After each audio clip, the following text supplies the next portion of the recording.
นุกคิดวิทยาศาสตร์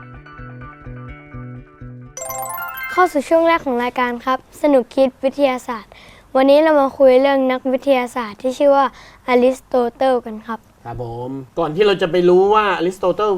แบบคิดค้นอะไรบ้างเนี่ยนะฮะการที่เราจะเริ่มต้นเล่าเรื่องของนักวิทยาศาสตร์เนี่ยเราจะต้องย้อนกลับไปในอดีตถ้าเราย้อนกลับไปเนี่ยเราจะย้อนกลับไปได้แค่ไหนน้องแพทรู้ไหมครับว่าอริสโตเติลเนี่ยเกิดก่อนที่จะมีคศอีกนะครับเรามีคศมา 2,024 กว่าปีแล้วอริสโตเติลเกิดก่อนหน้านั้น384 ปี384 ปีเลยใช่เมื่อ 2,400 ปีกว่าสมัยนั้นคนยังไม่เรียกว่าเขาเป็นนักวิทยาศาสตร์แต่เขาเป็นนักปราชญ์เป็นผู้รอบรู้แสดงว่าเขาก็ดังในช่วงนั้นเลยใช่เพราะว่าสมัยนั้นยังไม่มีคำว่าวิทยาศาสตร์เลยนะฮะอริสโตเติลก็เป็นลูกของนายแพทย์ท่านหนึ่งเกิดขึ้นแล้วก็มีชีวิตอยู่ในยุคสมัยของกรีกโบราณเขาก็เป็นคนที่ชอบศึกษาทุกสาขาวิชาเลยศึกษาเรื่องดาราศาสตร์ศึกษาเรื่องภูมิศาสตร์ธรณีวิทยาอภิปรัชญาการเมืองจิตวิทยาเทววิทยาโอ้โหศึกษาแม้กระทั่งเรื่องเทวดาเป็นคนที่มีความรู้เยอะมากความรู้เหล่านั้นก็สั่งสมทำให้อริสโตเติลเนี่ยสร้างเป็นชุดความรู้ขึ้นมาแล้วก็สอนคนในรุ่นถัดๆมานะครับเขาบอกว่าสิ่งแรกที่อริสโตเติลค้นพบก็คือบอกว่าโลกเราเนี่ยประกอบด้วยธาตุ4อย่างธาตุ4อย่างก็คือดินน้ำลมไฟ4อย่างนี้แหละประกอบกันขึ้นมาเป็นโลกของเราแล้วก็สร้างสรรพสิ่งทั้งหมดถ้าถามว่าคำนี้ในเชิงวิทยาศาสตร์ถูกต้องหรือไม่อาจจะไม่ถูกต้องแต่4ธาตุนี้เป็นความเข้าใจในระดับปรัชญาถ้าพูดในเชิงปรัชญาเรื่องนี้คือเรื่องที่ถูกต้องมากๆครับแล้วยุคนั้นเนี่ยเรายังไม่เข้าใจเรื่องของพระอาทิตย์ขึ้นพระอาทิตย์ตกอริสโตเติลเห็นดวงอาทิตย์ขึ้นแล้วก็ตกเห็นดวงจันทร์ขึ้นแล้วก็ตกอริสโตเติลเลยบอกว่า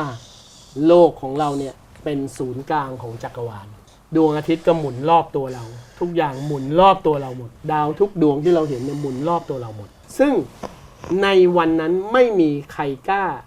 ขัดเพราะว่าสิ่งที่อริสโตเติลพูดก็มีเหตุผลเพราะว่าดวงอาทิตย์ก็ขึ้นจากทิศตะวันออกแล้วก็มาลงทางทิศตะวันตก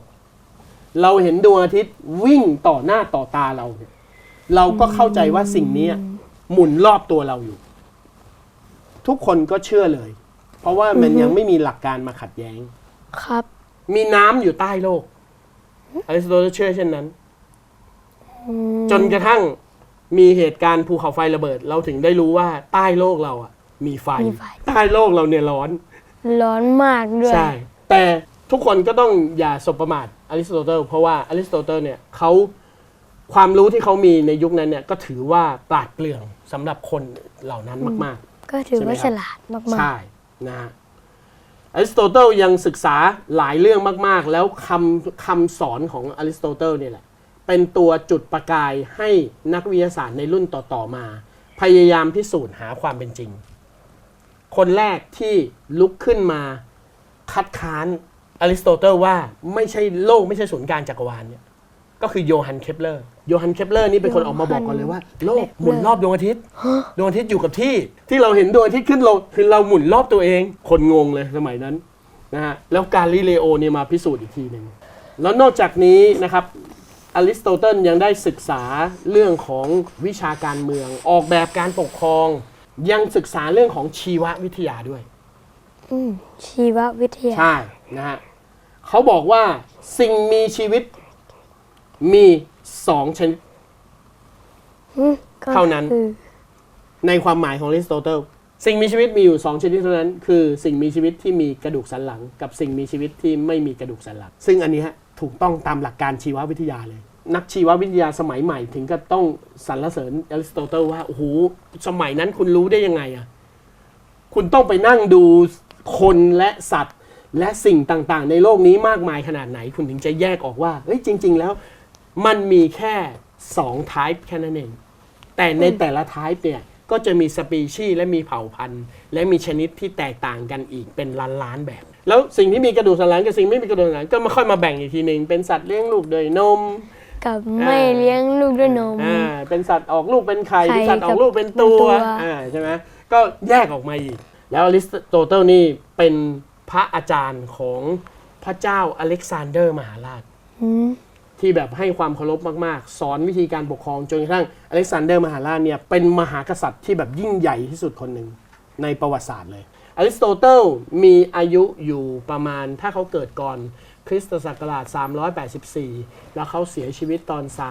322 แสดงว่าเขามีอายุอยู่ประมาณ 60 กว่าปี 62 ปี ก็ได้รับการสมญานามว่าเป็นนักวิทยาศาสตร์คนแรก ๆ ของโลก ในยุคที่เรายังไม่มีวิทยาศาสตร์เลย และยังเป็นนักปราชญ์ชั้นเอก เป็นบรมครูของหลาย ๆ เรื่อง ไม่ว่าจะเป็นการเมืองการปกครอง เรื่องของชีววิทยา เรื่องของสัตววิทยาสุดยอดมาก ๆ ทุกครั้งที่เราจะศึกษาเรื่องของนักวิทยาศาสตร์คนไหนก็ตาม นักวิทยาศาสตร์คนดัง ๆ ที่เราจะพูดหลังจากนี้ไป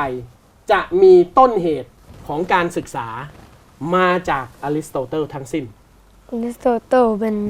ผู้คิด ท่าน ค้น จึงเป็นคนที่เราเหมาะสมที่สุดที่เราจะพูดถึงคนแรก ถ้าน้องๆหนูๆอยากจะจำนักวิทยาศาสตร์คนสำคัญของโลก ควรจะจำชื่ออริสโตเติลเป็นคนแรก อริส ถึงแม้ว่าบางทฤษฎีของอริสโตเติลอาจจะไม่ถูกต้องก็ตาม แต่นั่นก็ถือว่าเก่งมากๆแล้วในยุคนั้นนะครับ